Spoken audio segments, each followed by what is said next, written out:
આ તરફ Panchmahal Halol Congress નેતાનું shopping centre તોડી પડાતા વિવાદ થયો છે। શહેર કોંગ્રેસ પ્રમુખ સલીમ મીરના શોપિંગ સેન્ટર પર તંત્રએ કાર્યવાહી હાથ ધરી। રાજકીય કિન્નાખોરી રાખીને કાર્યવાહી કરાઈ હોવાનો સલીમ મીરે આક્ષેપ લગાવ્યો છે।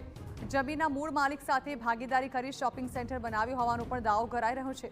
હાલોલ પાવાગઢ રોડ ઉપર આવેલા શોપિંગ સેન્ટર પર બુલડોઝર કાર્યવાહી હાથ ધરાઈ। ગેરકાયદે 46 દુકાનો સાથેનું શોપિંગ સેન્ટર તોડીને જગ્યા ખુલ્લી કરવામાં આવી। દુકાનના 10,000 એટલે 4,60,000 રૂપિયા દંડ પેટે લેવામાં આવ્યા અને અમારી પાસે દંડ સ્વીકાર્યો એને અમે નગરપાલિકાની સંમતિ સમજીને અમે આ કામ કર્યું હતું।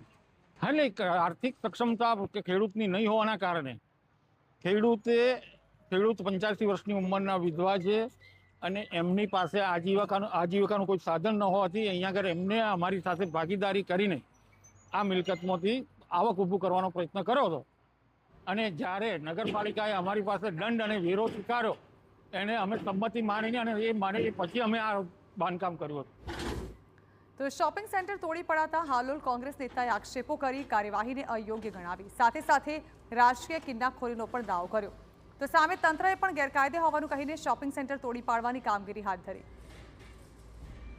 કલેક્ટર શ્રી પંચમહાલ દ્વારા એને શ્રી સરકાર કરવામાં આવેલી હતી અને એની ઉપર બાંધકામ જે થયેલ છે એને દૂર કરવા હુકમ કરવામાં આવેલો હતો। તેના અનુસંધાને નગરપાલિકા દ્વારા હાલ સ્થળ ઉપર જે હયાત બાંધકામ છે એ પૈકીની જે દુકાનો છે લગભગ અંદાજિત 46 જેટલી દુકાનો છે તેનું બાંધકામ દૂર કરવાની કામગીરી ચાલુ છે।